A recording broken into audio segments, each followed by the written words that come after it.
বুখারীতে যে আসছে হাদিসটা যে আল্লাহ তাআলা হাসেন, এটা নিয়ে আমরা জানি যে বুখারী রাহমাতুল্লাহ আলাইহি ইমাম ফিল হাদিস ওয়াল ফিকহ ওয়াল আকীদা, সব দিক থেকে তিনি ইমাম।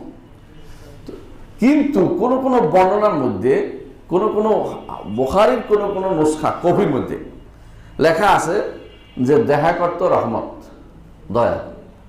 এই তো পেয়ে গেছে আমাদের দেশে যারা বেদাতি, তারা পাইছি কি পাইছি, বুখারী তাবিল করছে, আমার তাবিল করলে কি অসুবিধা? আরে আগে ভালো করে, আরবরা বলে আসবিতুল জিদার আসুম্মান কুশ, আগে একটা ওয়াল দেন, তারপরে নকশা আঁকেন। ওয়াল নাই, নকশাটা কোথায় আঁকবেন? আপনি ওয়ালে তৈরি করতে পারেন নাই, আগে সাব্যস্ত করেন যে বুখারীটা বলেছে, বুখারীটা বলে নাই। ঘটনা হচ্ছে কি, তখনকার দিনে যারা লিখতো ওরা ছোট তালিক করতো কোথায় কোথায় বোঝার জন্য। তো আবু যর হারাবি ওরা ছিল, ওনাদের বুখারী যারা নাকেল ছিল, অনুবাদ করতো, ব্যাখ্যা করতো, অনেকাংশ তারা মুতাজিলা আশারি মতবাদে বিশ্বাসী ছিল। ওরা ছোট্ট করে নিচে লিখছে, আরেকজন এসে উপরে উঠে দিছিল। এখন হয়ে গেছে বুখারীটা বলছে, আসলে বুখারী বলে না। এর প্রমাণ হচ্ছে ইবনে হাজার রাহমাতুল্লাহ আলাইহি যখন যেই কপির উপরে লিখছেন, ওই কপির উপরে এটা আনতে পারেন নাই। উনি বলতেছেন যে এই বুখারীর এটা বলেছেন, এই কথাটা বলছেন খাত্তাবী। আর খাত্তাবী রাহমাতুল্লাহ তার জীবনের প্রথম অংশে তিনি তাবিল করতেন, শেষ জীবনে এসে তিনি তাবিল ছেড়ে দিয়েছিলেন। তো কিন্তু প্রথম অংশে তো উনি তো বুখারীর ব্যাখ্যা লিখছেন, ও বুখারীর ব্যাখ্যার মধ্যে শব্দ এটা আসছিল। এবং এই কথাটা কি কার থেকে বুঝছি আমরা? ইবনে হাজার থেকে। ইবনে হাজার হচ্ছে এবারে পাইও নিয়ে অর্থ বুখারীর ব্যাখ্যার ব্যাপারে। তাহলে বোঝা গেল যে ইমাম বুখারী কোনো দিনেই কি করেন নাই, ব্যাখ্যা অপব্যাখ্যা করেন নাই।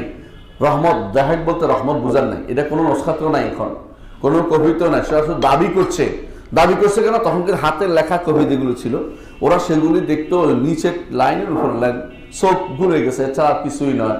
ওই যে বাইনাস সতর লিখতো, আগেকার দিনে বাইনাস সতরে 2 লাইনের মধ্যে একটু লেখা থাকতো, কি জন্য? বোঝার জন্য অনেকে লিখতো নিজের মতো করে, যে আমি বুঝবো।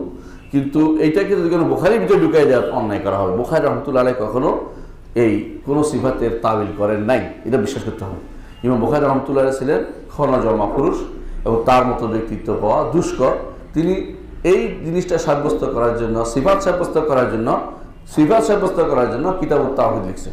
আল্লাহ সিফাত সাব্যস্ত করার জন্য এই কিতাবুত তাওহীদ লিখছে বুখারীর মধ্যেই। আবার আলাদা বই লিখছেন খালকু আফআইল ইবাদ। এটার মধ্যে যা আনছে অসাধারণ জিনিস, যদি আপনাদের কারোর কাছে থাকে পড়ে দেখবেন। আকীদা শুদ্ধ করার জন্য এর চেয়ে সুন্দর বই হতে পারে না। বুখারী ওই সময় লিখে গেছেন খালকু আফআইল ইবাদ। মুতাজিলাদের বিরুদ্ধে লিখছেন।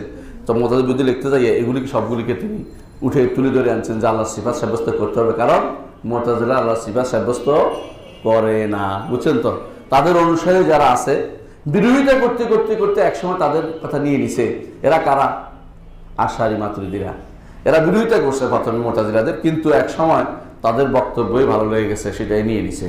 এরকম বহু আছে যারা অনেক বেশি মেলামেশার কারণে যে ব্যক্তির বিরোধিতা করছে তার বক্তব্য মুখে উচ্চারণ করে যাচ্ছে, তারা নিজেরাও জানে না।